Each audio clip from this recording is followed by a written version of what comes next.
মুহূৰ্তৰ big political news বিৰোধী উপদলপতি হিচাপে দায়িত্ব গ্ৰহণ কৰাৰ পিছতে মোদী চৰকাৰক ঠকা হৰকা কৰিছে গৌৰৱ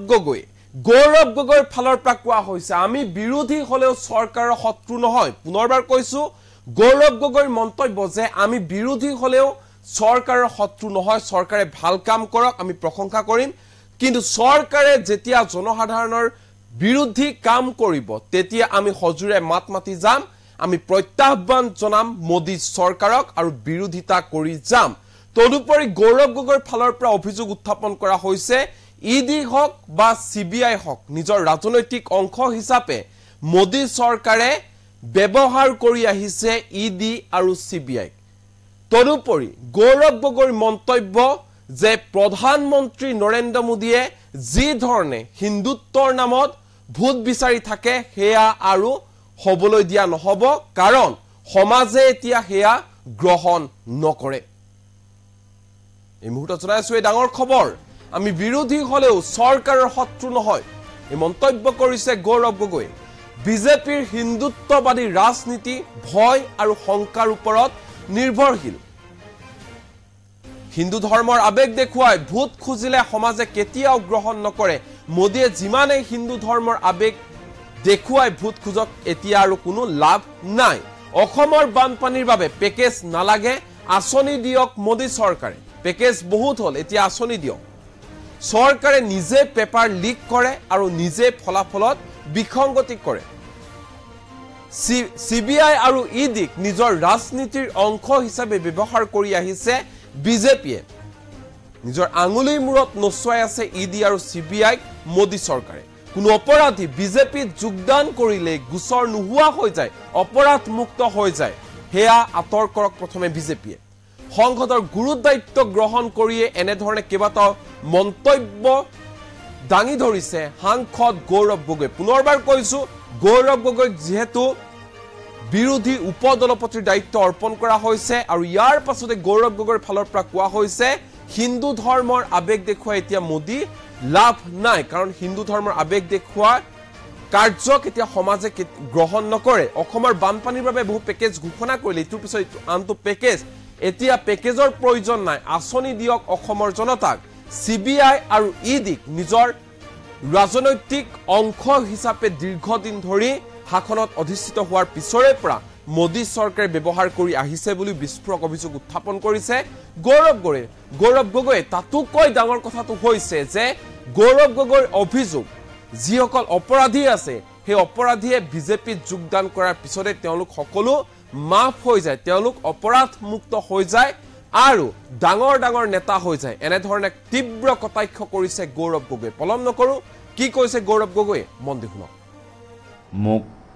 যি দায়িত্ব দিছে তাৰ বাবে মই কৃতজ্ঞ আৰু মই আশা কৰো যে সদনৰ ভিতৰত বিৰোধী হিচাপে যি সন্মান আমাক পাব লাগে আমি সেই সন্মানটো পাম আমি বিৰোধী হলেও চৰকাৰৰ আমি শত্ৰু নহয় আমি ৰাইজৰ প্ৰতিনিধিহে আৰু চৰকাৰৰ এটা পক্ষ থাকে আমাৰো এটা পক্ষ থাকে আৰু আমি সকলোৱে আশা কৰোঁ যে সদনৰ ভিতৰত আমাক শত্ৰু হিচাপে নলৈ ৰাইজৰ প্ৰতিনিধি হিচাপে ৰাইজৰ কণ্ঠ হিচাপে আমাৰ কথা শুনিবলৈ আমাক সময় দিয়ে যে আৰু আমাৰ বিৰোধী দলৰ নেতা আৰু আমাৰ ইণ্ডিয়া লাইন্সৰ বিভিন্ন দলৰ নেতৃত্বক সন্মান দিয়ে আমি তেওঁ কৈছিল যে প্ৰধানমন্ত্ৰী মোদী ডাঙৰীয়া সমগ্ৰ হিন্দু সমাজৰ প্ৰতিনিধি নহয় বিজেপি দল সমগ্ৰ হিন্দু সমাজৰ প্ৰতিনিধি নহয় সেইখিনি কথা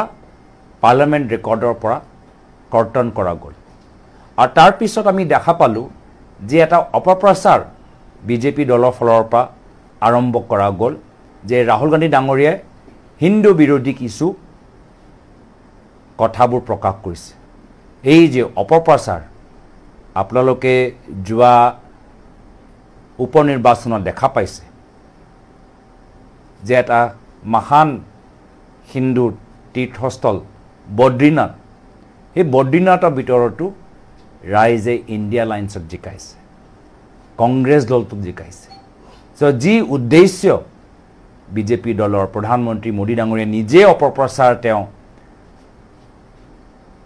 ৰাইজৰ মাজত লৈ যাবলৈ চেষ্টা কৰিলে, সেই অপপ্ৰচাৰ যোৱাকালি উপ নিৰ্বাচনত বিশেষকৈ বদ্ৰীনাথৰ এটা ডাঙৰ হিন্দু তীৰ্থস্থলৰ ৰাইজে নাকচ কৰিলে। আৰু সেয়া হৈছে পাৰ্থক্য যে বিজেপি দলৰ হিন্দুত্ব ৰাজনীতি ভয় আৰু অপপ্ৰচাৰৰ ওপৰত নিৰ্ভৰ। আৰু বাস্তৱভাৱে আমাৰ হিন্দু ধৰ্মে আমাক সঁচা কথা ক'বলৈ শিকায়, শান্তি আৰু সম্প্ৰীতিৰ কথা শিকায়, আত্মমন্থন কৰিবলৈ শিকায়। মই আশা কৰোঁ যে বদ্ৰীনাথৰ ফলাফলৰ পিছত, অযোধ্যাৰ ফলাফলৰ পিছত বিজেপিয়ে হিন্দু ধৰ্মত মানুহৰ মাজত অপপ্ৰচাৰ কৰাটো বন্ধ কৰিব আৰু ধৰ্ম নামত ৰাইজক আৱেগিক কৰি ভোট ল'বলৈ এই চেষ্টাটো বন্ধ কৰিব। চাওক, উপ নিৰ্বাচন জৰিয়তে আমি গম পাই গৈছোঁ, উপ নিৰ্বাচনৰ ফলাফলে বুজাই দিছে য'ত উত্তৰাখণ্ডত বিজেপি চৰকাৰ, তাত তেওঁলোকে 2টা ছিট হাৰিছে, বেংগলত জিকিব পৰা নাই, হিমাচলত এটাহে জিকিব পাৰিছে। ৰাইজ বিজেপি দলৰ অপপ্ৰচাৰৰ ওপৰত বিশ্বাস নকৰে। ৰাইজে দেখিছে এই একে অমিত শ্বাহ ডাঙৰীয়াই বিভিন্ন সমাজৰ কেনেদৰে ব্যৱহাৰ কৰে। আজিৰ তাৰিখত সাংবাদিকসকল আজি জেলত আছে। আজিৰ তাৰিখত মুখ্যমন্ত্ৰীক আপোনালোকে দেখা পাইছে কিমান তেওঁলোকৰ ওপৰত হেঁচা ব্যৱহাৰ কৰা গৈছে। আপোনালোকে নিজে দেখা পাইছে যে আজি ইডি কোনোবা বিৰোধী দলৰ সাংসদৰ ওপৰতে তদন্ত কৰে, কিন্তু যেতিয়া সেই সাংসদজন বিজেপি দলটোক যোগদান কৰে তেতিয়া সেই ইডি কেছটো নাইকিয়া হৈ যায়।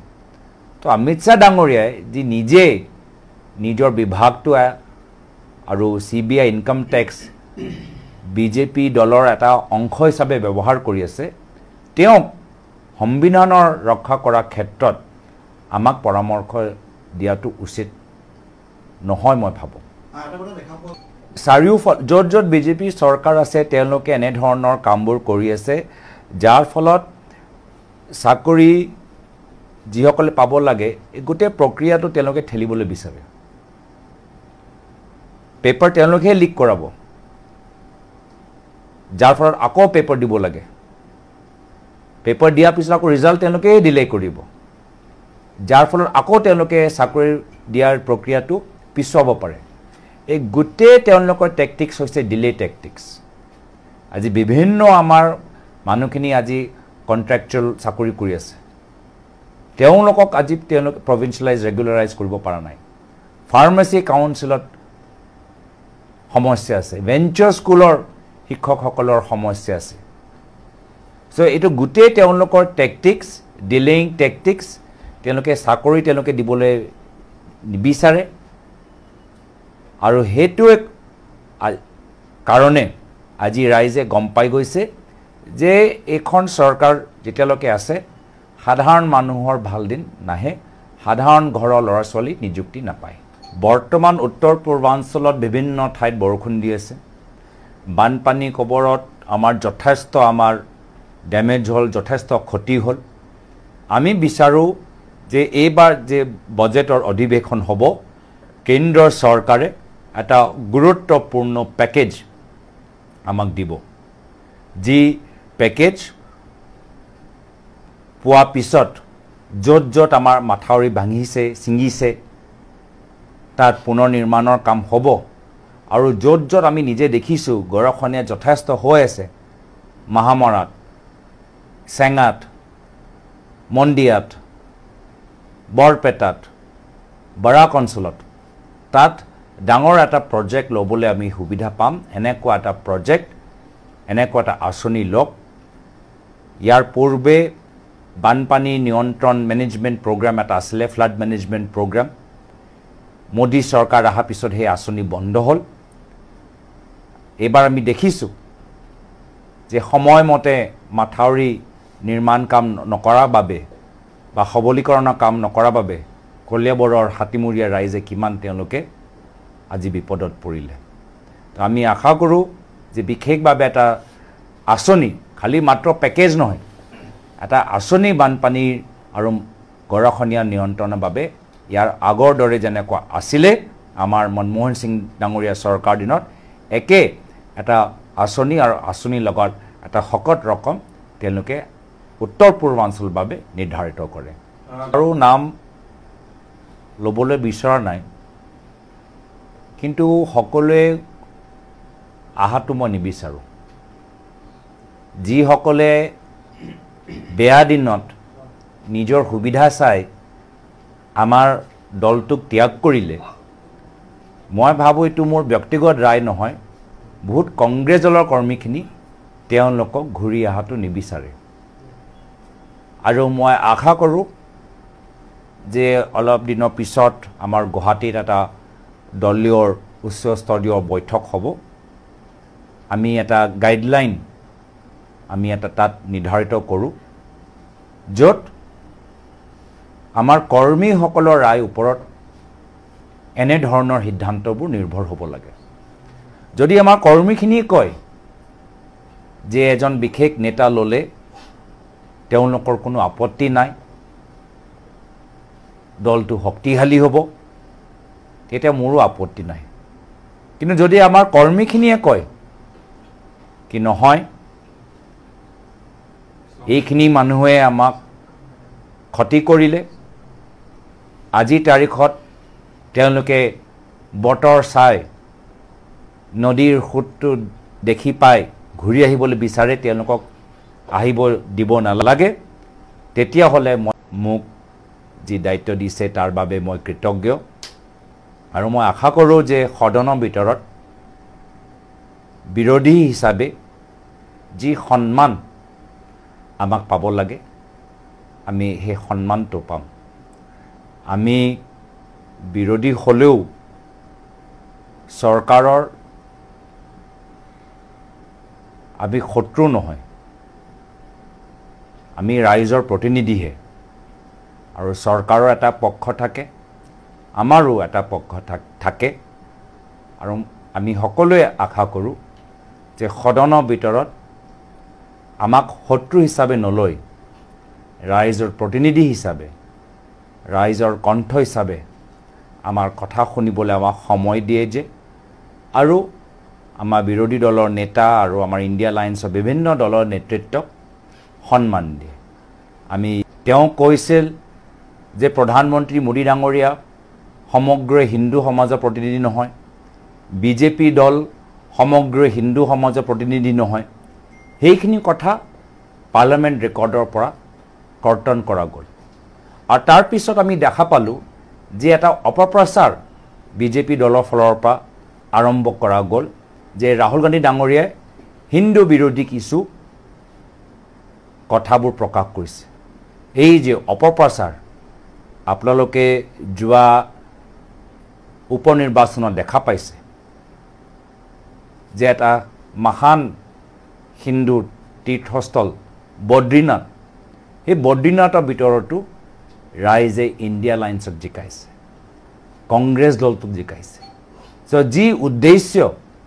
বিজেপি দলৰ প্ৰধানমন্ত্ৰী মোদী ডাঙৰীয়াই নিজে অপপ্ৰচাৰ তেওঁ ৰাইজৰ মাজত লৈ যাবলৈ চেষ্টা কৰিলে, সেই অপপ্ৰচাৰ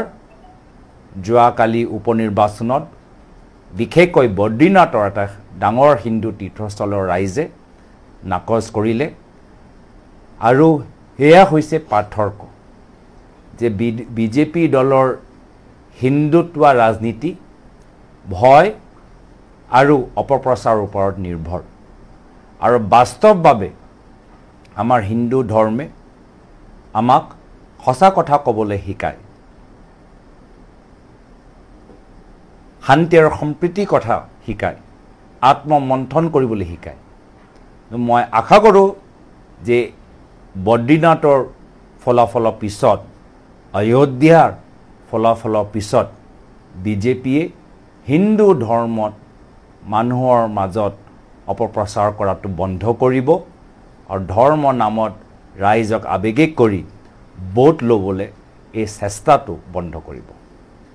চাওক উপনিৰ্বাচন জৰিয়তে আমি গম পাই গৈছোঁ উপনিৰ্বাচনৰ ফলাফলে বুজাই দিছে য'ত উত্তৰাখণ্ডত বিজেপি চৰকাৰ তাত তেওঁলোকে 2টা সিট হাৰিছে বেংগলত জিকিব পৰা নাই হিমাচলত এটাহে জিকিব পাৰিছে ৰাইজ বিজেপি দলৰ অপপ্ৰচাৰৰ ওপৰত বিশ্বাস নকৰে ৰাইজে দেখিছে এই একে অমিত শ্বাহ ডাঙৰীয়াই বিভিন্ন সমাজৰ কেনেদৰে ব্যৱহাৰ কৰে আজি তাৰিখত সাংবাদিকসকল আজি জেলত আছে আজি তাৰিখত মুখ্যমন্ত্ৰীক আপোনালোকে দেখা পাইছে কিমান তেওঁলোকৰ ওপৰত হেঁচা ব্যৱহাৰ কৰা গৈছে আপোনালোকে নিজে দেখা পাইছে যে আজি ইডি কোনোবা বিৰোধী দলৰ সাংসদ ওপৰতে তদন্ত কৰে কিন্তু যেতিয়া সেই সাংসদজন বিজেপি দলটোক যোগদান কৰে তেতিয়া সেই ইডি কেছটো নাইকিয়া হৈ যায় তো অমিত শ্বাহ ডাঙৰীয়াই যি নিজে নিজৰ বিভাগটো আৰু CBI ইনকাম টেক্স বিজেপি দলৰ এটা অংশ হিচাপে ব্যৱহাৰ কৰি আছে তেওঁ সংবিধানৰ ৰক্ষা কৰাৰ ক্ষেত্ৰত আমাক পৰামৰ্শ দিয়াটো উচিত নহয় মই ভাবোঁ চাৰিওফাল য'ত য'ত বিজেপি চৰকাৰ আছে তেওঁলোকে এনেধৰণৰ কামবোৰ কৰি আছে যাৰ ফলত চাকৰি যিসকলে পাব লাগে এই গোটেই প্ৰক্ৰিয়াটো তেওঁলোকে ঠেলিবলৈ বিচাৰে পেপাৰ তেওঁলোকে লিক কৰাব যাৰ ফলত আকৌ পেপাৰ দিব লাগে পেপাৰ দিয়াৰ পিছত আকৌ ৰিজাল্ট তেওঁলোকেই ডিলে কৰিব